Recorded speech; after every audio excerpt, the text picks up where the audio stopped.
Assalamualaikum warahmatullahi wabarakatuh. Hamdan wa syukronillah, sholatan wa salaman di Rasulillah, amma ba'du. Kepada yang terhormat, pimpinan Pondok Pesantren Modern Khairul Ummah Ustadz Ali Akbar SSE/MH, dan kepada yang terhormat kepada muslim dan muslimah. Pertama-tama yang paling utama, marilah kita panjatkan puji syukur kepada Allah Subhanahu wa taala yang telah memberikan kita sehat walafiat, dan tak lupa kepada salawat beserta salam marilah kita panjatkan kepada baginda Rasulullah SAW, yakni Habibana wa Nabiyana wa Rasulana Sayyidina Muhammad. Tak lupa kepada keluarganya, kepada para sahabatnya, kepada para tabi'in-tabi'innya, sehingga kepada kita selaku umatnya yang insya Allah Allah kumpulkan di surga Firdaus bersama Rasulullah SAW. Di sini saya akan menjelaskan dakwah yang bertema sisa kubur. Apakah di sini sudah ada yang merasakan sisa kubur? Pastikan kalau sisa kubur ini untuk orang yang meninggal. Nah, jadi kita harus mempersiapkan diri untuk nanti untuk ke rumah kedua yang kita nanti untuk ke rumah yang kedua yaitu kuburan. Nah, nanti apakah dunia ini ingat kalian kita harus mengingat bahwa dunia ini tidak akan lama lagi. Dunia berputar lebih cepat daripada tahun sebelumnya. Dunia ini sudah melalui fase-fase akhir zaman yang dimana waktu lebih cepat daripada waktu yang lalu. Jadi kita harus mempersiapkan bahwa kita mempersiapkan untuk bertemu dengan Allah Subhanahu wa taala. Gimana kita jangan asal dulu merencanakan sesuatu besok atau nanti untuk melakukan kebaikan. Karena kenapa? Karena kalau kita merencanakan, boleh merencanakan, tetapi kita harus tahu dulu kalau itu kebaikan, janganlah kalian tunda-tunda kebaikan, karena belum tentu kalian besok atau lusa masih ada di dunia ini, masih menginjakkan kaki di tanah ini.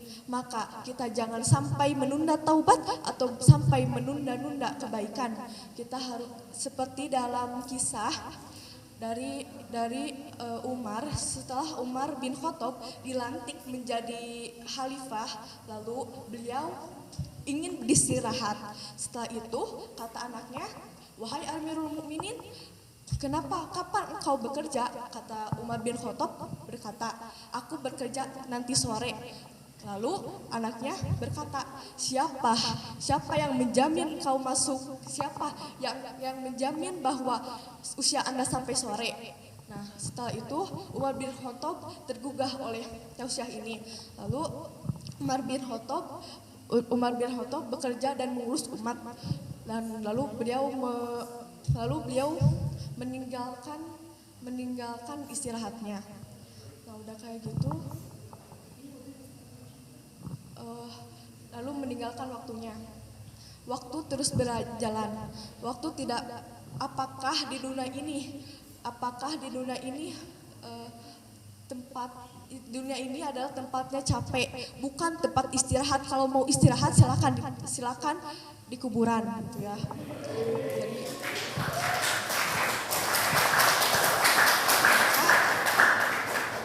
maka jangan istirahat terus, jangan sampai kita terlena oleh waktu. Jangan sampai cinta dunia, karena dunia ini akan fana, tidak apa sih namanya? Karena dunia ini sementara, tidak selama-lamanya seperti akhirat. Nah, jadi kita harus memanfaatkan waktu demi waktu, karena waktu itu tidak akan bisa terulang kembali. Mungkin saat itu kita bertaubat kepada Allah dan Allah menerima taubat kita, tetapi amalan yang di waktu itu tidak bisa terulang kembali. Jadi kita sebagai umat muslim harus memanfaatkan waktu. Gimana kalau besok ternyata kebanyakan orang lain yang matinya kemarin kebanyakan dia mengira bahwa besok dia akan tetap hidup, tetapi gimana bayangkan bahwa diri kalian kalau sedang tidur mau tidur, gimana kalau itu tidur terakhir kalian? Apakah kalian sudah siap dengan kematian itu? Kematian akan datang kapan saja dan di mana saja. Jadi kalian harus siap-siap dari sekarang untuk bertemu dengan Allah Subhanahu wa taala, karena kita tidak tahu bertemunya dengan Allah Subhanahu wa taala itu kapan gitu. Nah, kalau di alam kubur itu ada sisa, ada nikmat yang dimana sisa ini untuk orang-orang yang pendosa dan selalu bermaksiat kepada Allah Subhanahu wa taala. Dia tahu bahwa Allah itu ada, dia Islam, tetapi dia terus melakukan dosa dan tidak ingat-ingat apakah besok atau dia lusa, apakah dia masih hidup di dunia ini. Maka segeralah bertobat, karena siksa kubur itu kejam dan mengerikan. Bahwa jadi di kuburan itu ada siksa yang namanya, siksanya itu setelah itu ada malaikat Munkar dan Nakir yang menanyakan, dan ada juga yang terkena siksa karena tidak bisa menjawab pertanyaan dari Munkar dan Nakir. Kenapa? Karena akibat dia tidak memanfaatkan waktunya. Jadi jadi malaikat Munkar Nakir itu akan menjadi Munkar dan Nakir itu akan datang ketika di kuburan itu, akan datang ketika jika orang itu melakukan dosa atau maksiat, maka ya malaikat Munkar dan Nakir akan datang dengan muka yang menyeramkan. Sedangkan jika orang yang bertakwa dan beriman, maka ia akan datang dengan keadaan senang dan gembira. Maka kita harus membuat senang Allah dan Munkar dan Nakir.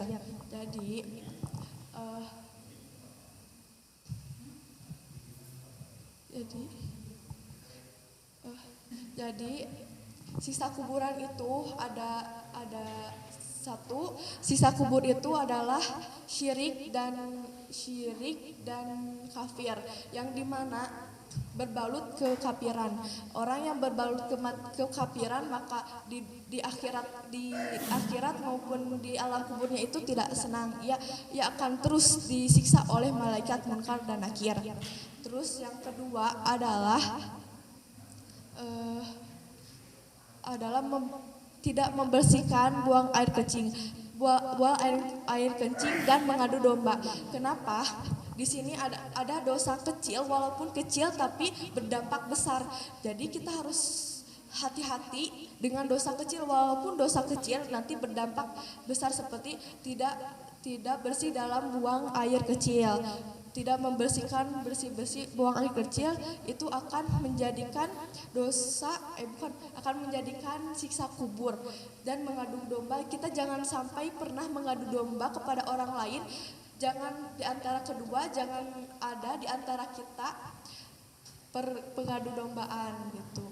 Terus yang ketiga itu adalah dosa gibah, yang dimana gibah ini akan menjadikan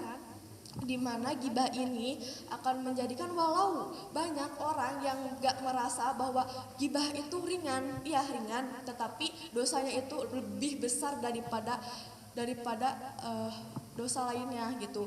Gibah ini jika orang ini menggibahi orang tersebut, maka orang yang digibahi akan mendapat pahala orang yang menggibahinya. Jadi tersia-sialah orang yang selalu sholat, orang yang selalu membaca Al-Quran, orang yang menghafal setiap waktu, siang dari malam, walaupun ia terus beribadah kepada Allah, tetapi di suatu saat itu orang itu melakukan gibah maka amal yang digibahinnya itu akan mengalir kepada orang yang digibahin begitu. Sedangkan orang yang digibahin itu akan memberikan dosa itu kepada orang yang bergibah. Jadi apakah kita rugi dengan dosa itu? Kita pasti rugi. Kita udah capek-capek ngejain amalan-amalan soleh, tetapi kita bergibah dan dosa orang yang digibahin itu ke kita, apakah kita tidak rugi? Jadi jangan sekali-kali kau bergibah walaupun itu banyak orang sekarang, zaman sekarang, banyak orang yang tidak menyadari bahwa dirinya itu sudah bergibah. Banyak orang yang menganggap dosa gibah itu sepele gitu.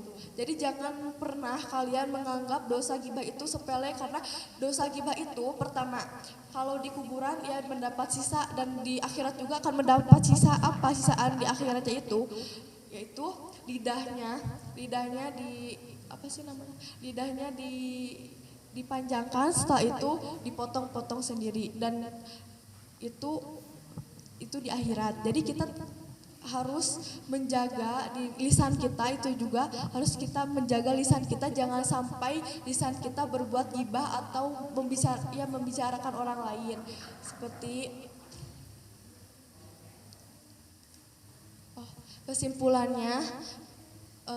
Kesimpulannya, manfaatkan waktu dengan sebaik-baik mungkin karena waktu tidak akan kembali terulang.